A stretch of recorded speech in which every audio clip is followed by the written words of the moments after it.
Buenos días a todos. Muchas gracias por esta presentación y en especial a Paloma Málaga por contar de nuevo con mi colaboración. ¿Mejor ahora? ¿Más cerca? ¿Mejor ahora? ¿Sí? A ver, volvemos a empezar. Estábamos con los saludos.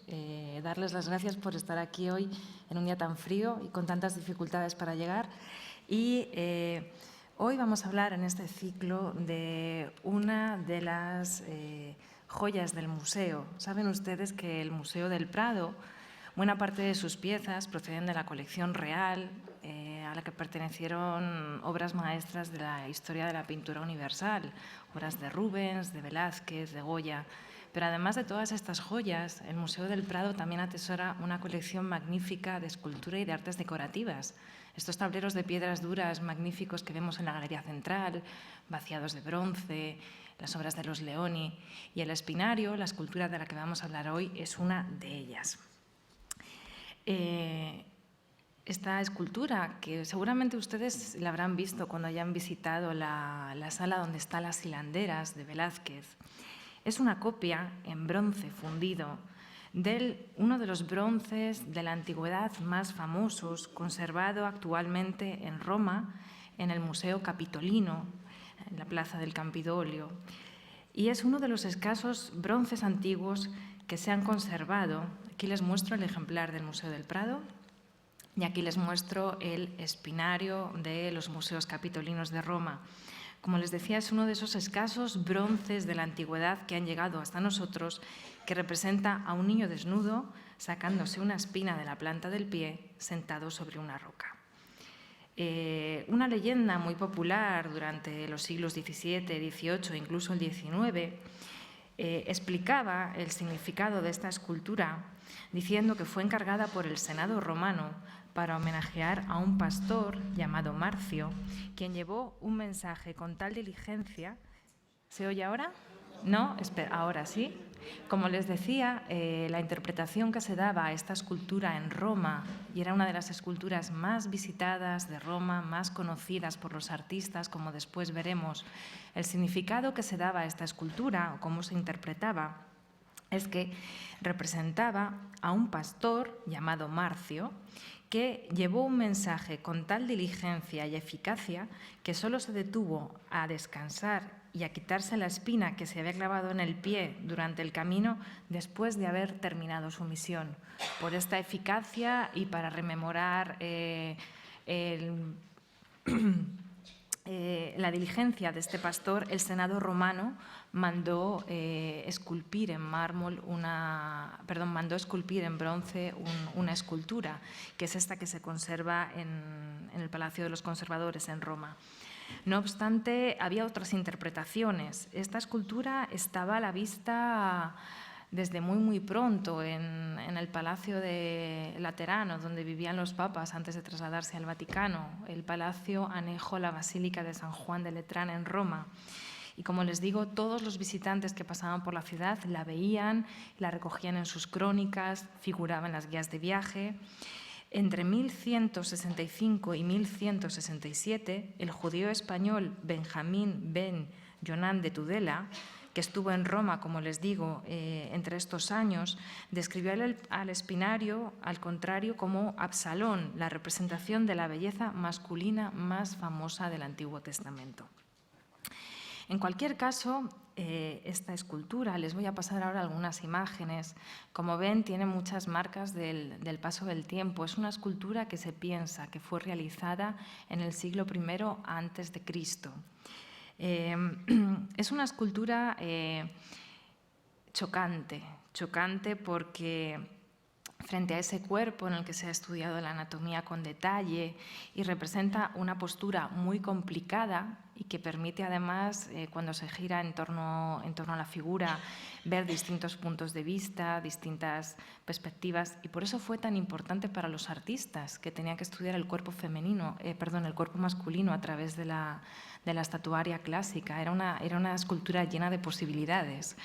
Como les decía, es muy chocante en esta escultura de este pastor sentado sobre una roca, quitándose la espina, cómo funciona el cuerpo, perfectamente representado, con una anatomía detallada, y esa cabeza en la que la gravedad no afecta al cabello. Como ven ustedes, el pastor, el espinario, tiene la cabeza inclinada, sin embargo el pelo permanece perfectamente rígido, porque en realidad esta escultura fue una fusión de una cabeza arcaica del siglo V a.C. con un cuerpo que seguía los modelos helenistas del siglo III o II a.C. Esto era muy habitual, hacer estas llamadas bodas entre distintas partes de esculturas que eran interesantes y que se fundían en una escultura en bronce que dio lugar a esta figura conocida popularmente como el espinario o el niño de la espina.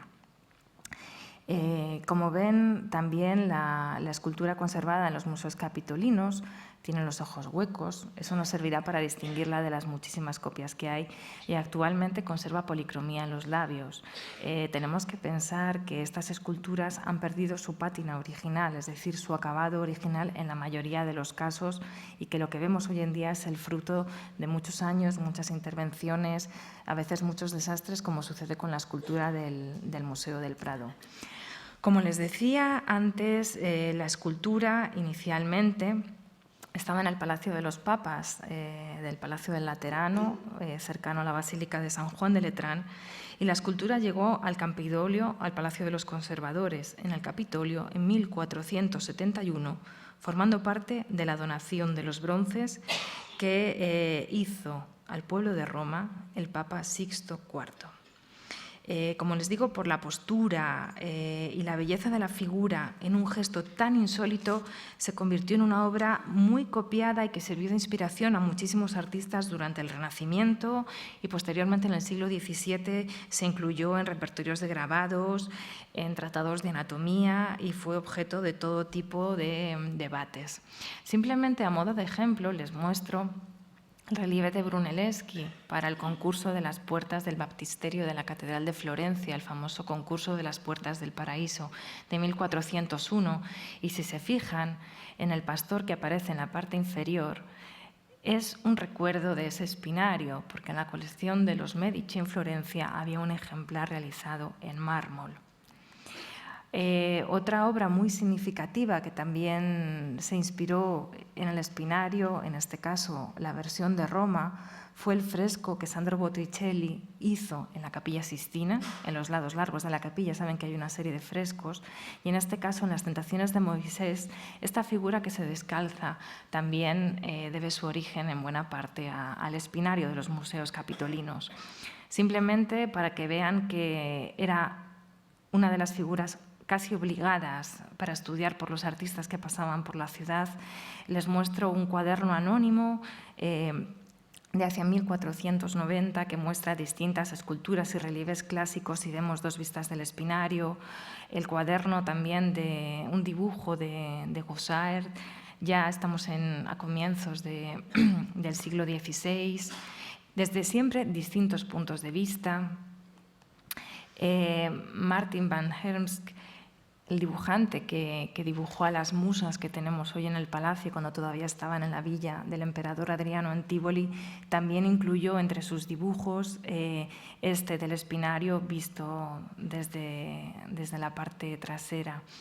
Rubens tampoco fue una excepción. Saben ustedes que Rubens pasó muchos años en Italia, y en sus cuadernos de dibujos el espinario también estaba presente. Además de los dibujos que hacían los artistas, como les decía antes, en las guías de viaje de Roma o en los tratados que recopilaban las principales esculturas de la antigüedad, el espinario era una obra que siempre aparecía.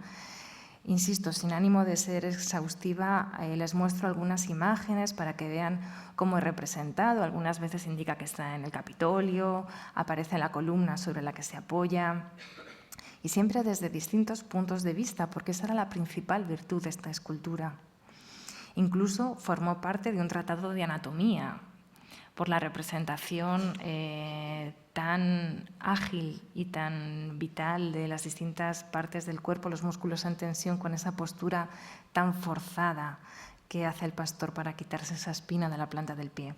Como les decía antes, del espinario se hicieron muchísimas copias ya en tiempos de los romanos. Aquí les muestro el mármol que está en el British Museum, la versión con variantes, evidentemente, que hay en la colección de los Uffizi, que serviría seguramente para ese relieve de las puertas del paraíso.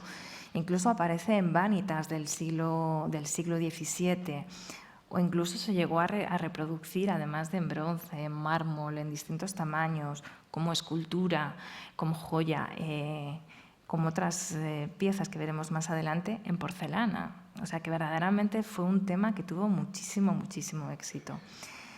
En las principales cortes renacentistas y después barrocas del momento había una copia del espinario, como les digo, en distintos formatos, tamaños y materiales. Sabemos que en la corte de Mantua, Isabela de Este primero tuvo un colgante, una joya en forma de espinario, y después tuvo una pequeña réplica en bronce realizada por el artista conocido como Antico, por su gran calidad para reproducir las esculturas de la antigüedad, que hoy se conserva en el Metropolitan Museum de Nueva York. Aquí les muestro un retrato de un cardenal. Evidentemente, estas piezas, la posibilidad de tener obras antiguas o réplicas en bronce, que eran carísimas y dificilísimas de conseguir, solamente estaba a disposición de grandes soberanos, reyes, duques, cardenales, embajadores. Es decir, no era, tener una pieza de estas era desde luego un símbolo de estatus clarísimo. Aquí les muestro el retrato del cardenal Antonio Pucci, conservado en la Galería Corsini de Florencia. Y si ven al fondo, sobre su mesa, tiene un tintero. Aquí les muestro una imagen de pésima calidad, les pido disculpas, pero no he encontrado ninguna mejor. Esos tinteros realizados en bronce en forma del espinario de Roma. Aún hoy en el Museo Capitolino es una de las joyas de esta institución, en donde se conservan muchísimos de los escasos bronces que han llegado hasta nosotros de la antigüedad. Como les digo, el espinario fue un regalo diplomático también por excelencia. Tenemos constancia de que, al menos en el siglo XVI, se utilizó en 2 ocasiones como regalo diplomático.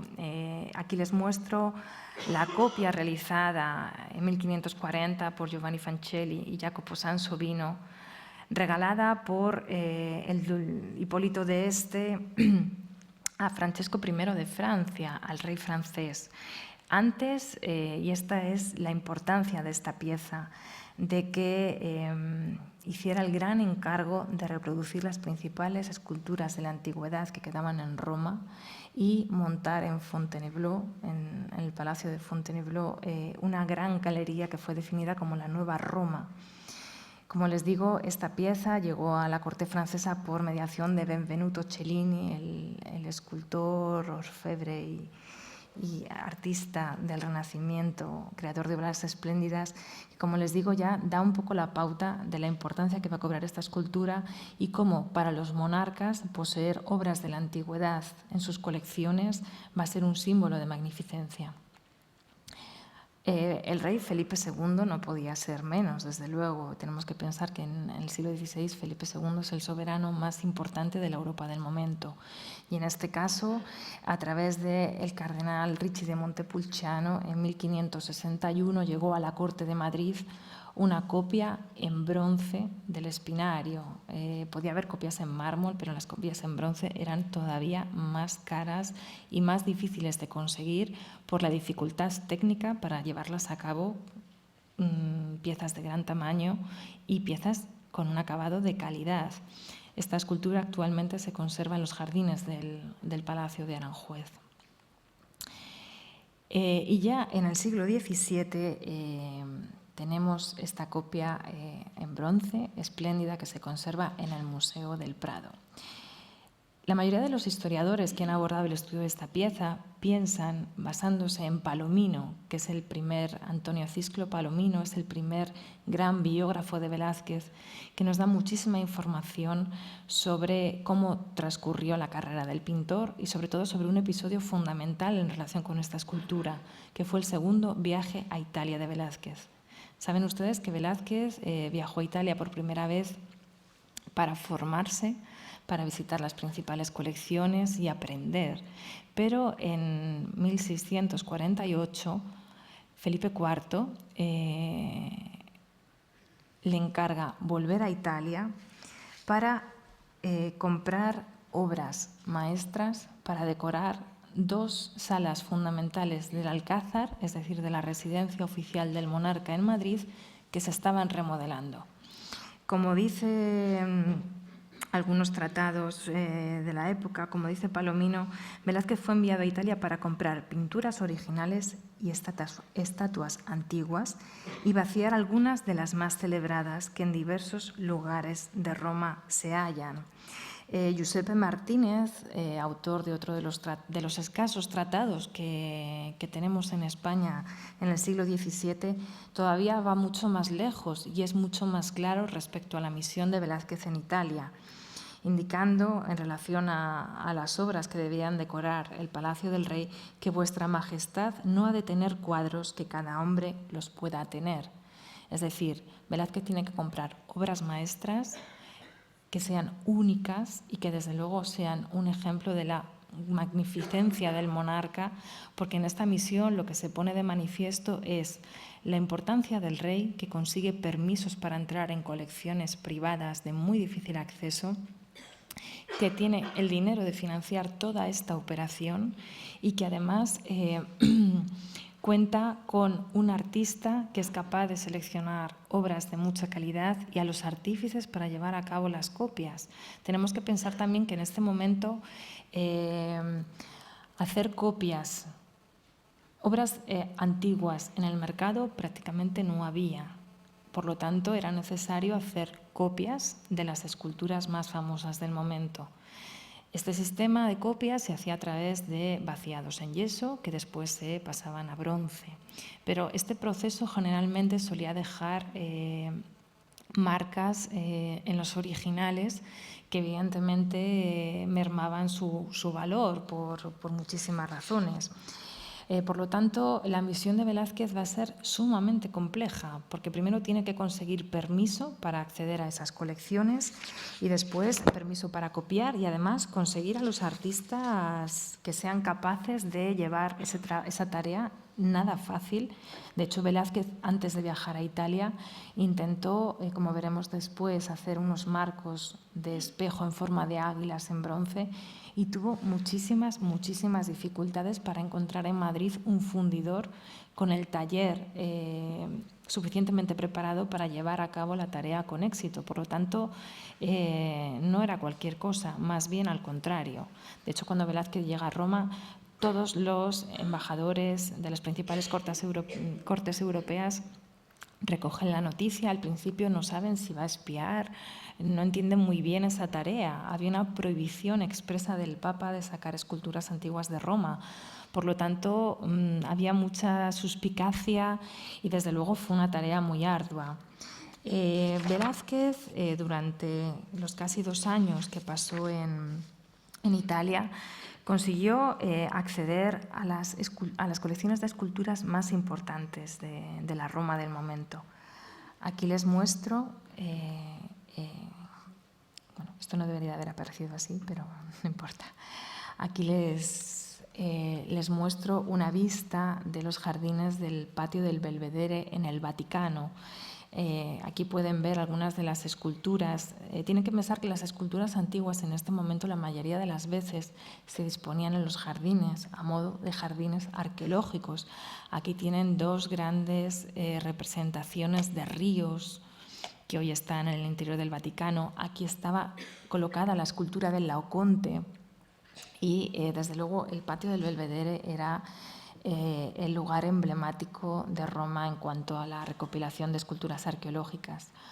Velázquez también va a conseguir permisos para hacer reproducciones de esculturas de la familia Farnesio. Aquí les muestro el patio, uno de los patios del Palacio Farnesio en Roma, ese edificio emblemático construido por Miguel Ángel, en donde el Greco, en los años que pasó, el tiempo que pasó en Roma, se alojaba y que hoy es la embajada francesa en Roma y cuesta tanto trabajo poder visitarlo, aunque las esculturas de los Farnesio actualmente están en Nápoles, en el Museo Arqueológico.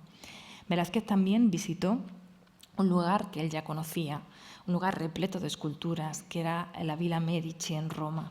Aquí les muestro algunas estampas de estas esculturas antes de que fueran trasladadas a Florencia. Y como les digo, es un lugar que Velázquez ya conocía, porque durante su primer viaje pidió permiso para poder residir en la villa y estudiar esas esculturas, y fruto de esa etapa muy probablemente son las dos vistas del jardín de Villa Medici que se exponen en el Museo del Prado. Como les digo, el proceso de vaciado era complejo.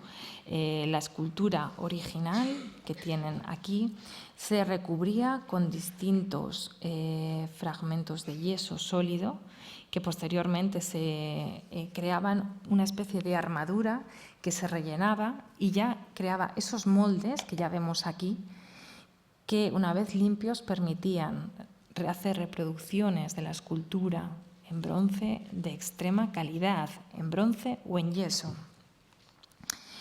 Como les digo, fruto de las gestiones de Velázquez en Italia entre 1649 y 1651 son los bronces que tenemos en el museo de la copia del Hermafrodito, la Venus de la Concha, sobre las que tenemos todos los datos de cómo se encargan, quién hace los vaciados, cómo se envían.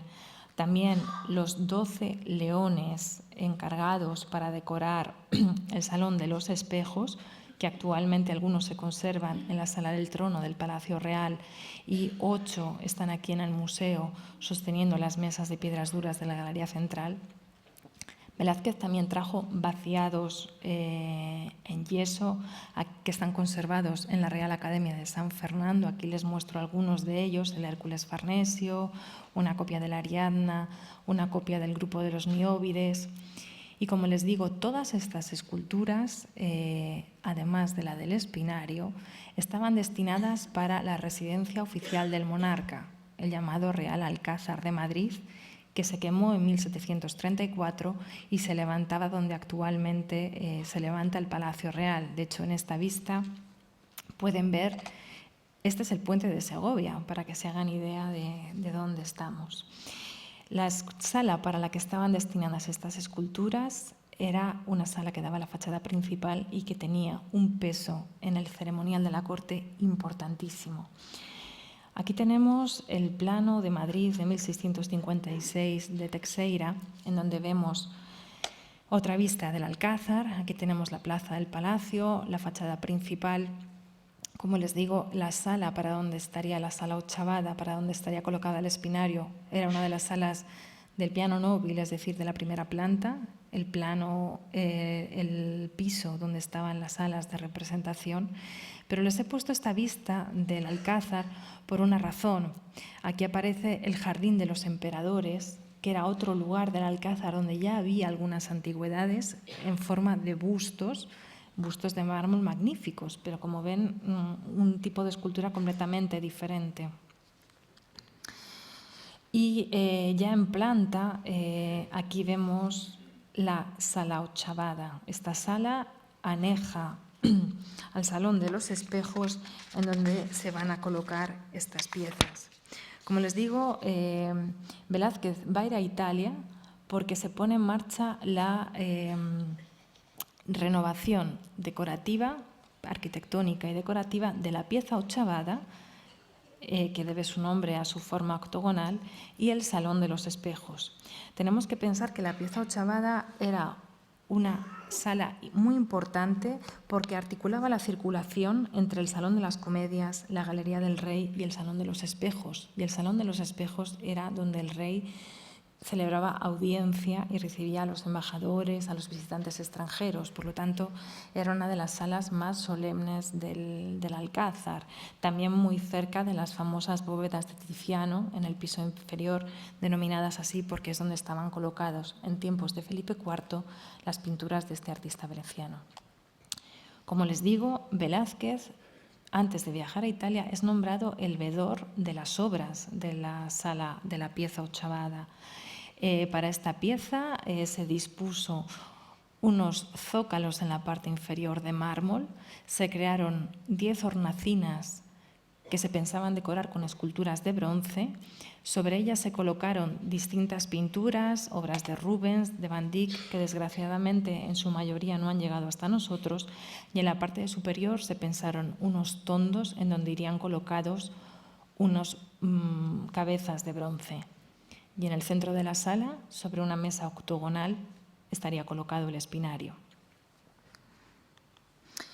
Aquí tienen una reconstrucción de la sala realizada por José Manuel Barbeito, el profesor de la Facultad de Arquitectura que mejor conoce el Alcázar y que tanto nos ha permitido avanzar en el conocimiento de este edificio, para que se den cuenta que aquí no está el bufete octogonal sobre el que se levantaría el espinario, pero muy probablemente esta escultura fue elegida por Velázquez por ser una escultura muy, muy conocida y ser de pequeño tamaño, de modo que no entorpeciera la vista de las distintas esculturas colocadas en las hornacinas.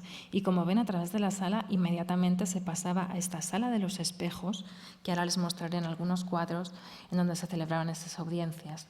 Aquí tienen un cuadro del museo, es ya posterior, estamos en el reinado de Carlos II, pero este era el modo en el que el rey recibía en audiencia, apoyado sobre un bufete, que ya vemos que están apoyados sobre estos leones encargados por Velázquez en Italia, realizados por Bonuccelli, y estos espejos con estos águilas realizadas en bronce, que tan significativas eran en cuanto a la imagen del monarca. Piensen ustedes que las águilas en la mitología es un animal que simboliza a Zeus, porque las águilas no sufren ningún daño cuando les cae un rayo.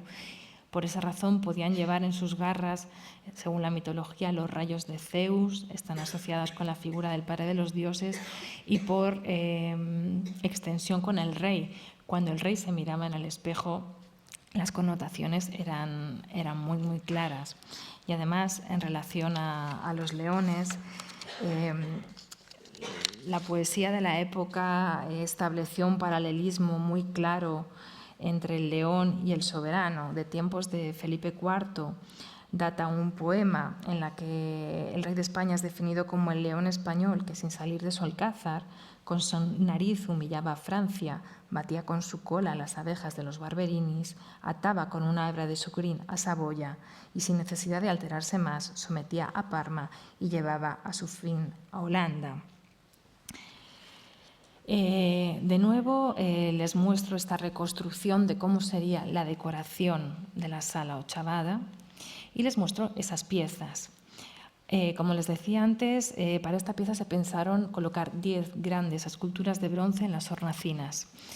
Inicialmente Velázquez, como se hacía en estos casos, que había una remodelación de la decoración de una sala de un palacio real, primero miraban si en la colección real había piezas que no estuvieran en uso o que no fuera un problema a trasladar, para ver si era posible con esas obras montar la nueva decoración. En este caso, Velázquez eligió un conjunto de esculturas en bronce de tamaño mayor al natural, también que eran muy famosas en la Europa del momento, que era la colección de los planetas, realizados por John Gellin, que estaban decorando uno de los jardines del Palacio del Buen Retiro. Tenemos que pensar que en 1648 el Palacio del Buen Retiro había perdido esa primacía frente a los sitios reales que ostentó durante los años del conde duque de Olivares, y por lo tanto no fue un problema sacar estas esculturas para que formaran parte de la nueva gran decoración de una de las salas más importantes del palacio. Las esculturas de los planetas actualmente se conservan en el Palacio Real, tanto en el Salón del Trono como en el Salón de Columnas, y esto todavía da buena muestra de cómo estas esculturas eran enormemente valiosas. Además, los planetas eran 7, pero había 3 huecos más. Para estos 3 huecos es para los que Velázquez encarga en Italia la realización de vaciados en bronce de 3 esculturas de la antigüedad. El sátiro de la colección Gaetani, que aquí les muestro, el discóbolo de la colección Vitelleschi y un germánico, que también actualmente se conservan en el Palacio Real. Para los tondos de la parte superior, Sabemos que Velázquez trajo de Italia varias cabezas de bronce y que algunos historiadores han querido identificar con las que actualmente se conservan en el Palacio Real de Adriano, Apolo y Safo, que aquí les muestro. Y como les decía antes, en el centro de la sala, sobre un bufete octogonal, se había colocado la escultura del Espinario. El Espinario aparece documentado en todos los inventarios de la colección real desde 1666 y además aparece tasado, y eso nos da muy bien el valor de esta pieza.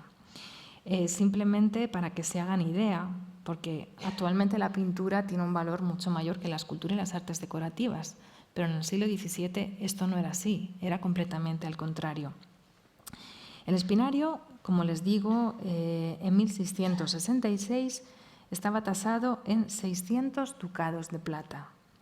Las esculturas de los planetas, que hemos visto anteriormente, en 800. También tenemos que pensar que eran mucho más grandes. Las 3 esculturas que Velázquez trajo de Italia, el Atleta, el Orador y el Sátiro, 900 ducados de plata cada uno. Como ven, 600 el Espinario, 800 los planetas, 900 las nuevas esculturas vaciadas por Velázquez en Italia. El Hermafrodita estaba valorado en 6.000 ducados. El Hermafrodita que está en el centro de la Sala de las Meninas. Pero es que tenemos que pensar que en este mismo momento las Meninas estaban valoradas en 1.500 ducados y algunas de pinturas de Tiziano, las más caras, en 4.000. O sea que realmente, si las Meninas costaban 1.500 ducados y el Espinario 600, creo que eso da un testimonio claro del enorme valor que tenían estas piezas. Por desgracia, del interior de la Sala Ochavada no tenemos imágenes o planos detallados. Lo único con lo que contamos es este retrato de Mariana de Austria, realizado en 1666, que se conserva en Londres, y al fondo, como ven, se conserva la vista de una de las esculturas de los planetas, en este caso la representación de la Luna. Y gracias a la radiografía que se ha realizado hace algunos años, podemos ver que esa cortina que preside el retrato fue un añadido posterior, y en el retrato de la reina se representaba con todo detalle no solamente el zócalo de mármol de la parte inferior, sino la representación del planeta en esa hornacina y la pintura que había sobre ella. Una vez que hemos hecho este recorrido para encuadrar qué es el Espinario, qué representa y cómo llegó a España y qué función tuvo y la importancia que tuvo, vamos a hablar de la pieza que tenemos en el Museo del Prado.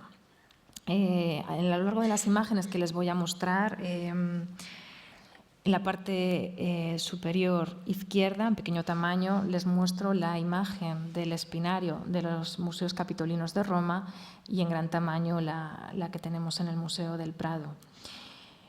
En primer lugar, decir que es una obra sobre la que no tenemos certezas, pero tenemos muchos indicios. Saben ustedes que el estudio de las obras de arte a veces hay que seguir las técnicas que usan los detectives para resolver sus casos, y en este caso sucede un poco lo mismo.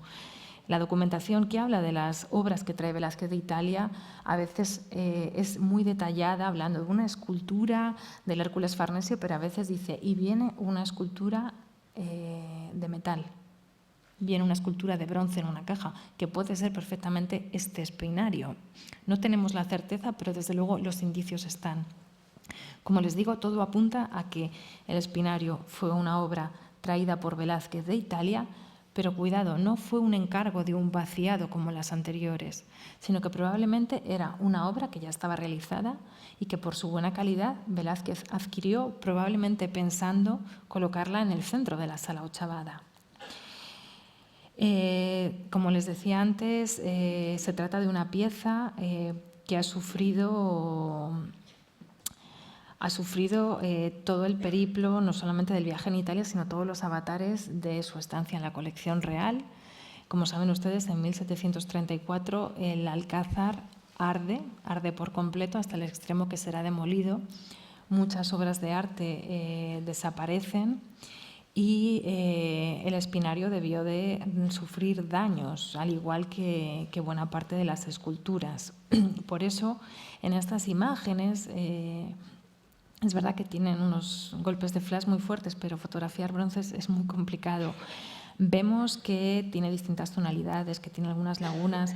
La escultura no conserva su pátina original, es decir, su acabado original, por muchas razones, probablemente por los daños que sufrió en el Alcázar y que porque posteriormente fue restaurada en el siglo XVIII y también, según avanzaban los gustos, la moda, las esculturas a veces se preferían de una manera o de otra.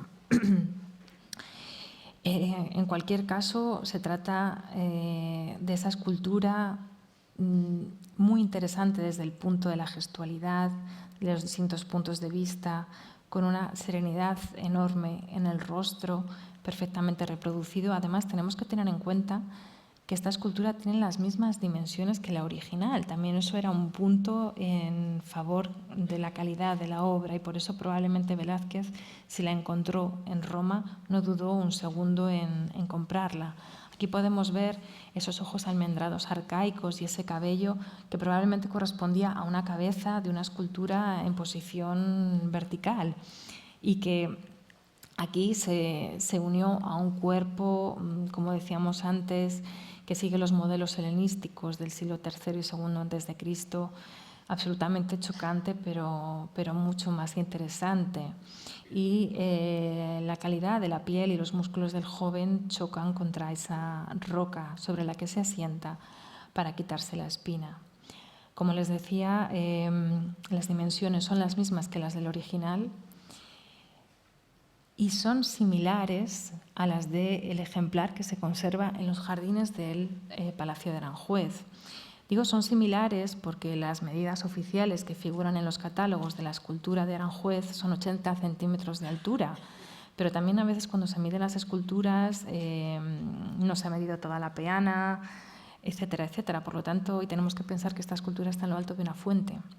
Entonces no es fácil acceder a ella y hacer las mediciones, aunque esto sería un tema muy interesante para un futuro proyecto de investigación. Algunos autores han indicado que el espinario del Prado podría ser un vaciado de la escultura de Aranjuez, por la similitud de las medidas o la similitud de la forma del cabello, realizado por uno de los artistas que vinieron con Velázquez para montar todas las esculturas, como es el caso de Girolamo Ferretti, que vino a España para completar todo el proceso de los vaciados, su instalación. Puede ser, pero también puede ser que Velázquez la comprara en Roma y fuera una copia de excelente calidad con un tamaño similar al original. De momento no lo sabemos. Ojalá que en el futuro aparezca nueva documentación que nos permita así acreditarlo. Les muestro varias camografías de la copia del espinario conservada en el Museo del Prado, que tengo que agradecerle a Laura Alba y a Elena Arias, restauradoras del museo, que muy amablemente me han cedido el material, aunque las expertas en esto son ellas. Y si están interesados en cómo se hace un vaciado en bronce, les recomiendo que consulten a través de la web del museo la conferencia que dio Elena Arias al hilo de las esculturas de los Leoni. Esta prueba técnica a veces nos dan una información muy interesante. A través de las radiografías o de la observación, ahora mismo no es posible al 100% decir si un vaciado es del siglo XVII o es del siglo XIX, pero desde luego todos los datos nos ayudan a comprender mejor la obra y las vicisitudes que ha sufrido. En este caso vemos a través de la gammagrafía que la escultura conserva una estructura metálica interna, una barra. Aquí la vemos desde la parte trasera, que fue colocada para mantener la estabilidad de la cabeza, sobre todo, que era lo que más preocupaba al fundidor que la realizó, que la cabeza se conservara en la postura correcta durante todo el proceso de realización del vaciado. Aquí también les muestro un detalle del pie para que vean cómo la escultura que tenemos delante nuestro muestra la historia accidentada que ha sufrido y tiene una acumulación de intervenciones, de pátinas y de ceras para en cada momento tener un acabado perfecto. Es decir, como la vemos ahora, en el siglo XVII no estaría, en el siglo XVII tendría un acabado absolutamente perfecto, entonado con las esculturas del resto de la sala. Aquí, por ejemplo, podemos ver todavía, al haber perdido esa pátina original, aquí podemos ver una huella de los clavos de fundición, que, insisto, cuando estuvieran en la sala ochavada tendría un acabado perfecto y no la veríamos. También vemos actualmente el nombre de la escultura escrito sobre la base, grabado y dorado, pero grabado y dorado en 1778 por Roberto Michel, el escultor de cámara encargado de restaurar esta escultura para incorporarla de nuevo a la decoración de una de las salas del ya nuevo Palacio Real. Asimismo, la escultura muestra varios números de su pertenencia a la colección real en blanco y en rojo a la colección ya del Museo del Prado, porque saben ustedes que en 1819 se funda el Museo del Prado y algunos años después comienzan a trasladarse esculturas, y este número rojo es el número de inventario que se le asignó a la pieza cuando pasó a formar parte de las colecciones del museo.